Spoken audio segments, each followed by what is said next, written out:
We're going to answer this question today. Can I live like this? The setup, 15 seconds. You come home from work, open your fridge, and find nothing to eat. Yes, you could declutter your life, find peace of mind, get out of debt, and save for your future, all by simplifying and getting rid of stuff. So you order takeout again. Now you're broke, buried in credit card debt, wondering how you got here. But what if I told you that no matter where you are in life right now, you could make things better? And today I want to share my favorite story of them all because it starts, like many of yours may, with a graveyard. He started by removing anything that reminded him of his late wife, donating or throwing away anything that brought him pain or triggered a bad memory. He replaced furniture with new pieces. He redecorated with new colors and bought new appliances. In fact, according to the Canadian Centre for Addiction and Mental Health, over 50% of adults in North America are living paycheck to paycheck. That's right.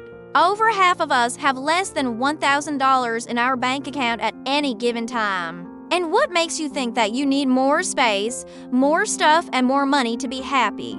There's a quote that I love from the 19th century writer Oscar Wilde.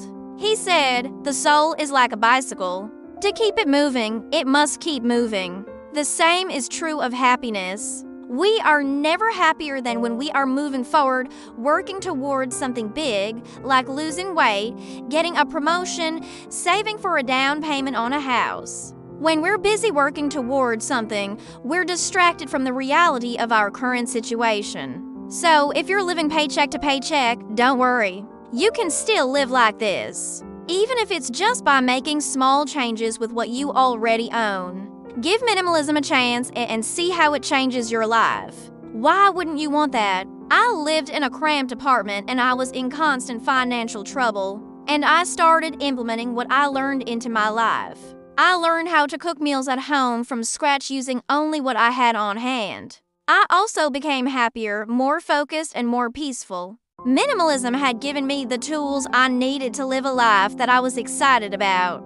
So, if you're struggling right now, know that minimalism can help you too. It helped me. When I was broke, it can help you. When you're broke, it can help anyone. No matter where you are in life, minimalism can help you find financial independence, mental clarity, and emotional freedom. I learned how to budget my money so that I could save up for a new laptop.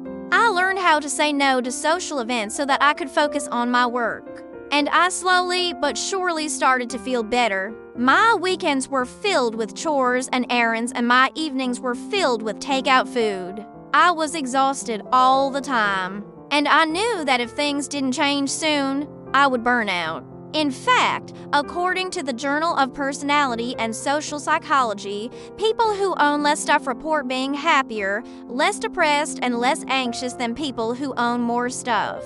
But don't believe me? Then let me show you.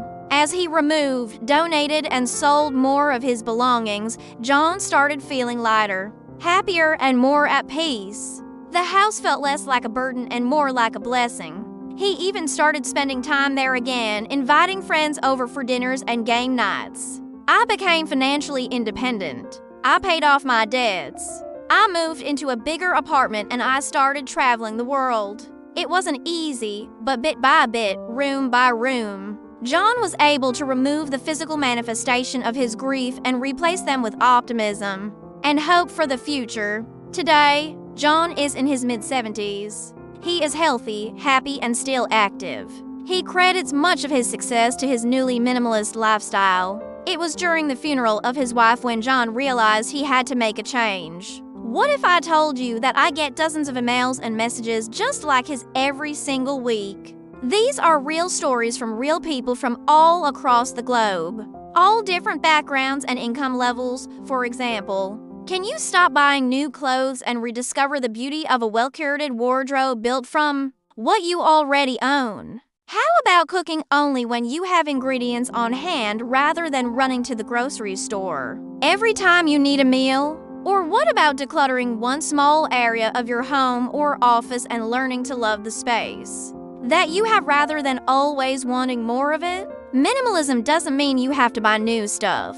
It means that you have to be thoughtful about what you keep in your life. They all have one thing in common, a desire to simplify their life and start living with less stuff. He was overweight, unhealthy, and far from the man that he used to be. But after burying his soulmate, he found the strength to start over. And so at 60 years old, he started to shed pounds. He stopped eating processed foods. He joined the gym. He walked miles every day. And after months of hard work, he lost over 80 pounds. He was healthier than he had been in decades. His son was proud of him. His friends were impressed by his drive. But most of all, John was happy with himself. Finally, after so long, he liked the person he saw in the mirror. And while some may think that minimalism is just for the rich, those with piles of money who can afford to waste it, I'm gonna let you in on a little secret. That's not true. In fact, the opposite is actually true. This is the story of the minimalist and how minimalism saved me. For the last decade, I've shared stories of how minimalism has impacted people from all walks of life. Soon after, John found himself feeling unhappy and insecure once again. At first, he couldn't understand why. He was healthy, fit, and working on his goals. But then one day it hit him. He looked around his house and everything that he saw made him feel unhappy. He looked at the couch and remembered how much arguing he and his wife had done on that couch. He walked into the kitchen and saw the extra fridge that he had bought to store her collection of cookbooks, even though he never even touched them. He went into his closet and saw the clothes that she used to tell him looked bad on him. Everything that he owned reminded him of something negative, of an argument or a fight. He realized that his house, instead of being a place of peace, was a trigger for sadness. But this newfound confidence and happiness didn't last long, so he decided to do something about it. This is the story of the minimalist. But let me ask you this, what if I told you that John's story isn't unique? As a writer and speaker, I've spent the last decade talking about minimalism, which is why I'm shocked by how many people think that minimalism is just for the rich. In fact, you have to start somewhere, even if it's just making small changes with what you already own. Let's face it, we all have too much stuff. You see, minimalism isn't about what you own. It's about the freedom that comes from choosing what you won't own. It was just a few years ago that I was like you. I worked a stressful job, so I started doing research. I read books on productivity and minimalism. I watched YouTube videos and listened to podcasts. I was happier, more focused, and less stressed out. And after a year of practicing minimalism, something amazing happened. But that's not all. You just have to start somewhere. If you enjoyed this video, go ahead and subscribe.